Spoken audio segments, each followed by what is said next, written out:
with the black seeds, sort of darts, radiate kind of out from the inner circle tail to the outside.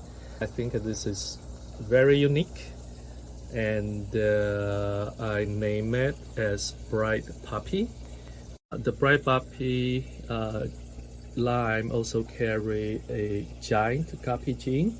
Some of the male I have here is more than 2 inch long, and the female are actually almost reach 3 inch.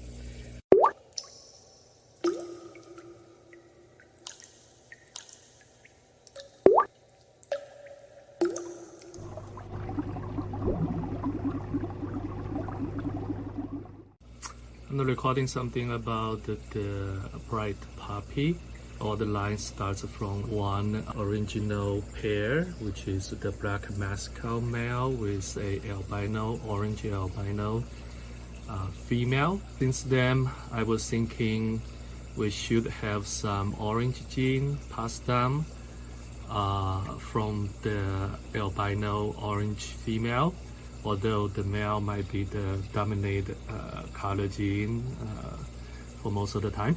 My first strain established was Trans-Snow, and then I do get some of the orange males. I won't able to keep them from the line creation until I start introduce a red mascot female.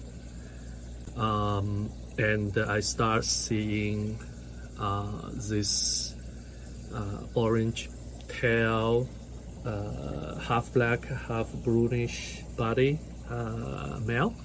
So I using that male. By that time, it's just basically pure orange from the tail and black body. So I using that male to breed with a female I selected, which is still showing currently in this video. It's the same similar females I created, and I keep their breeding going on. I think after 3 or 4 generations, I got a couple males start showing the sort of a seed, which is actually a black dart in the you can see from the males here on the tail with the black seeds, sort of darts radiate kind of out from the inner circle tail to the outside. I think this is very unique, and I name it as BrightPoppy from the poppy as a flower. Basically, it's an orange color flower with the black seeds. So that's where the line name came from. And then I keep breeding them. I try to change the body color to be a little bit lighter. So this is more like a original BrightPoppy kind of male. So you can see the whole body is black only. I think that's a little bit too much on the body color, so I try to make the light lighter. So this is more ideal version I try to convert to, like this one. So the half body is black on the second half of body, and from the head it will be metal, sort of brownish black. And I also start to specially select the white dorsal fin. I think that contracts the fish from the overall looking, because the white dorsal fin kind of stand out from the black body and also from the orange tail. So it actually works out really well. So the line has been established about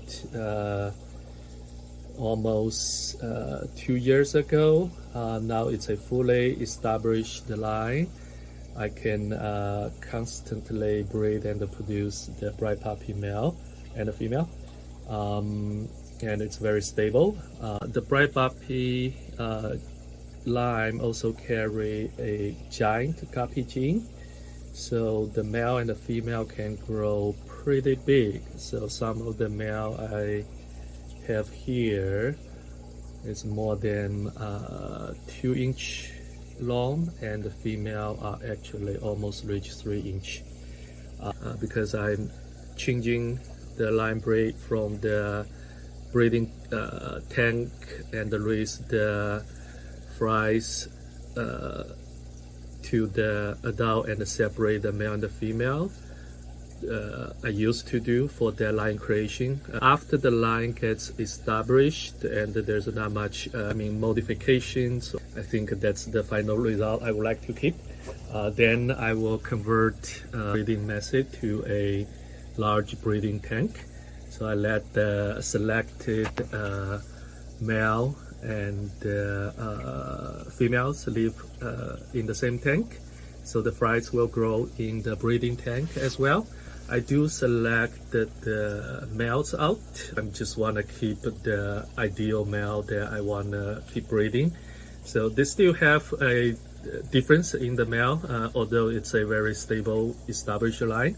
You can also see from here, sometimes they will produce, there's one or two, it will start showing the color, the tail color might be different. For example, this guy over here, I should take this out, but the tail has a sort of black taken the tail orange color. So some mutations like that. I do occasionally take some females out as well due to the population in this tank. So I don't want the breeding tank gets too crowded. I normally manage the fish in the tank very well. So because I have friends and people constantly get the fish from me, so I can keep the adult fish size here in a group of 5 males and 10 to 12 or to 15 females here. So about the tank setup, it sits in the corner of my entire breeding stand here on the left corner. It's the same tank I used in most of the breeding program. It's a long tank all the way to there. It's a custom-made 30-gallon. I only have sponge filters for that, and I have an automated water change system, so I don't need. I do siphon the waste out, but most of the day I just needed to have running the automated water changing.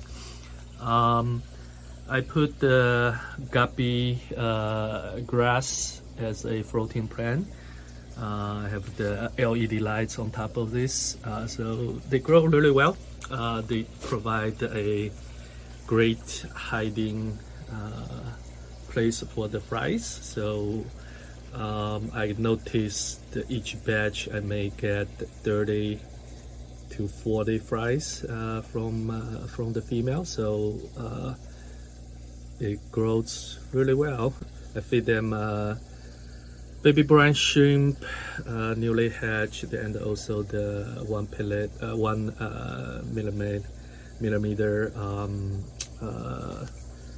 guppy pellet, so that's doing great for as a food to supply the nutrition and continuously growing. Try to keep the population by removing males to the male only tank. I have some male only tank set up over here. This tank hosts the 2 types of guppies. One is the albino transno. It's a really nice, by the way, it's a very nice fish, albino fish. I haven't released that fish yet, but it turns out to be a really great albino stream. But yeah, I keep the males separate over here. Also want to quickly talk about the male from breeding selection and origin point of view. I think the black body should came from the black Moscow, and the orange should be from the original orange albino. The male didn't appear to be like this way until I introduced the red Moscow female. I don't know what that has to do with. Maybe eventually I will get this fish without the red Moscow. But I think the red Moscow sort of stabilize the orange and the black mixture in the male. So that's how the current male looks like as ideal right now. So it has the big orange tail with the black spots, half body, Moscow body, black body, with a metal blue on the head ringe, and then with a white dorsal fin on the top. So it should have a long, actually white dorsal fin as well. You can see from here, the dorsal fin is pretty long compared to other stream. So this is one of the ideal fish I would like to keep breeding. As a female, it just looks lighter than the red Moscow actually female I introduced when I tried to establish this line. There is a little bit of blue gene shining on the female tail. I think it also has that in the male tail as well. You can see this male from the edge point of view. It does have some, or in the center actually, as well. It does have some blue shining. I think the dorsal fin might not be completely white. It's actually light blue as well. Some of the female does show certain black spots, like this one, on her tail as well. Let me see if I can find some good ones here, like this one. And I start seeing one or two female start showing orange color tail, which is not a surprise. Let me see if I can locate that female. Anyway, it's hard to find in this breeding tank though.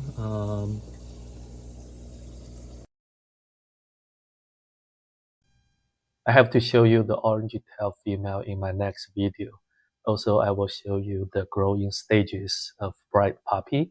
You will be surprised at how much difference the young adults looks like from the breeding pairs.